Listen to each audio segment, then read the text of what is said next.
Hi, I'm Adam. I'm a program manager on the Xbox Gaming Accessibility team. I'm a certified assistive technology professional, and I've worked with a lot of gamers with disabilities to figure out the best gaming setup that works for them. And I'm Caitlin. I'm also a program manager on the Xbox Gaming Accessibility team, and my background is actually working as an occupational therapist, so getting to work with players with a wide range of disabilities as well. In this video, we're going to be taking a deep dive look into the Xbox Adaptive Controller's two USB ports and discussing the types of joysticks that can be used with the controller. First, we'll talk about the ports themselves and what they're used for and how they work. Then we'll talk about the joystick options, including how to determine which types of joysticks are compatible with the controller.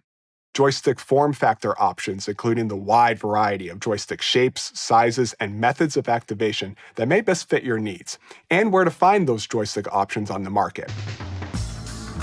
Using external joysticks. Let's start with the two USB ports on the right and the left side of the adaptive controller.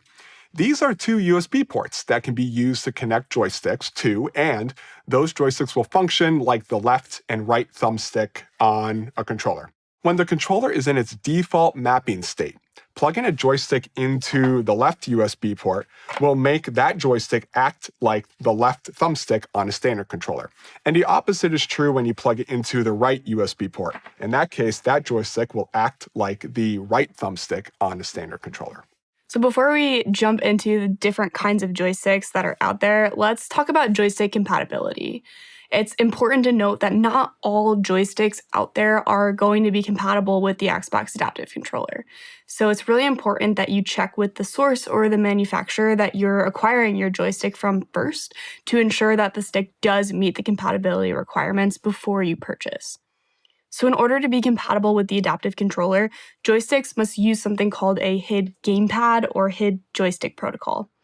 This basically just means that the device must communicate with the adaptive controller that it is a joystick, as opposed to something like a mouse or a keyboard. Mice and keyboard devices are not supported by the Xbox Adaptive Controller. Again, only joysticks and gamepads. It's important to note that there are also a lot of devices that might look like a joystick physically, but actually use those mouse or keyboard communication protocols. Those would also not be supported by the adaptive controller. So again, before you purchase, just be sure to reach out to the manufacturer or the source and ask what kind of HID communication protocols that the device uses and ensure that it supports either the HID gamepad or HID joystick. And all of the joystick options that we have provided in our resource links, these are all confirmed as being compatible with the adaptive controller.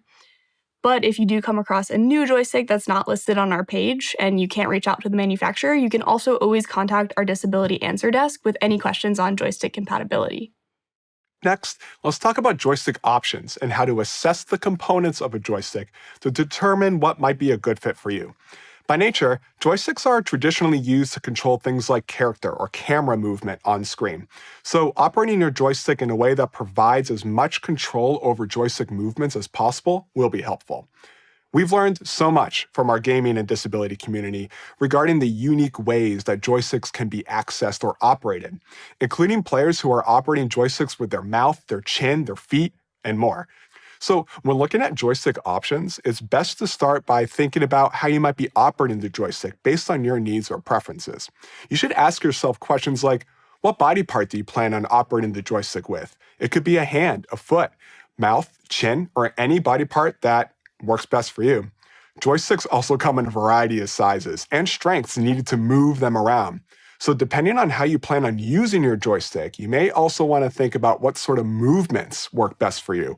Whether those are large movements with your hands or shoulders, or smaller movements like when using a single finger or maybe a toe. So let's explore some options that are available to help spark some ideas in finding the best fit for you. First, though, we want to remind you that you can always leverage the standard components on a controller such as this. You can pair it with the Xbox Adaptive Controller in co-pilot mode, and then you can use the thumbsticks on a standard controller. But you could also plug in buttons that you may need into the adaptive controller so that you can make a complete controller in that way. But we also realized that the thumbstick on our standard controller might not be accessible for all players. So for anyone who is looking to use an external joystick that plugs into the adaptive controller's USB ports, there are, again, quite a few options when it comes to the shape, size, method of activation, and more. So let's take a look. How about we start with taking a look at some of our larger joystick form factor options. So for players who are able to grasp their joystick, one option includes larger flight sticks like this Logitech 3D Pro. It's important to think about, again, the force needed to actually move these larger joysticks around and whether using these larger motions for prolonged periods when playing a game is going to be accessible. On the other hand, we've also gotten a lot of feedback from players that because these larger joysticks do require more force to move, they can be great for players who want to avoid accidental or unintentional movements of their joystick. But aside from the larger flight stick form factor, there are also other joystick options like the Praetorian Optima joystick for the Xbox Adaptive Controller, which comes with a smaller base piece to grip, but it also comes with this spherical grip as well if that is preferred.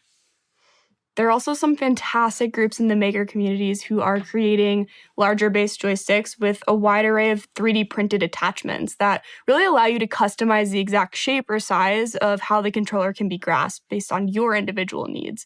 And these have gotten really cool and really diverse. And they can range from things like this U-shaped handle, which is similar to the controls that you see on some power wheelchairs. A lot of players really like the similarity there. But there are also lots of different form factors that can be found that change the entire shape or grasp of the controller itself. So things like these kind of taller, wider bases, as well as spherical grips, chin cup mounts, and really anything under the sun that you can think of. For folks who may be interested in using other body parts for smaller or more compact joysticks, there's so many options. There are smaller joysticks like this one here with the thumbstick about the size of a US quarter coin. It can even be mounted near one's face and then used with their chin. There are also light touch joystick options for players using small finger motions. Another robust option on the market is a device called the Quad Stick. The device provides users with both a joystick and a way to activate buttons. Players can use the articulating stick as a joystick, but then also the sip and puff into this straw or the ones over here. And a sip can be mapped to one button and a puff can be mapped to another. And if a joystick, like the Quad Stick, does have buttons on it aside from the actual joystick itself, it's important to note that only the first 8 buttons on that joystick will be supported by the adaptive controller. So regardless of how many buttons are on the joystick itself, only 8 of the buttons will actually work, and which 8 of those buttons is actually decided by the manufacturer. So be sure to look into their documentation on the device. What the 8 buttons will do by default will depend on which port the joystick is actually plugged into. So if you're taking a joystick like this with buttons and you plug it into the left USB port, the 8 buttons will be by default the following assignments: X1, X2, left stick press, left bumper, A, B, view, and menu. And then if you go over to the right stick USB port, the 8 buttons will slightly differ in that their default assignments will be the view, menu, right stick press, right bumper, X, Y, X1, and X2 functions. You can then change what these default assignments for the buttons are using the Xbox Accessories app, and we'll deep dive into that process and how to do all of that in our Xbox Accessories app deep dive video. We have 3 places where we collect joystick options for the adaptive controller. It's there that you can learn all about the different options we've discussed in this video and more. First, there's the Design for Xbox Adaptive Controller Assistive Technology page. This is a great place to start, as the page details joysticks and buttons that we've tested and know work with the adaptive controller. Then there's a comprehensive joystick resource list. There are so many options out there, and we've collected many of them on our resource page.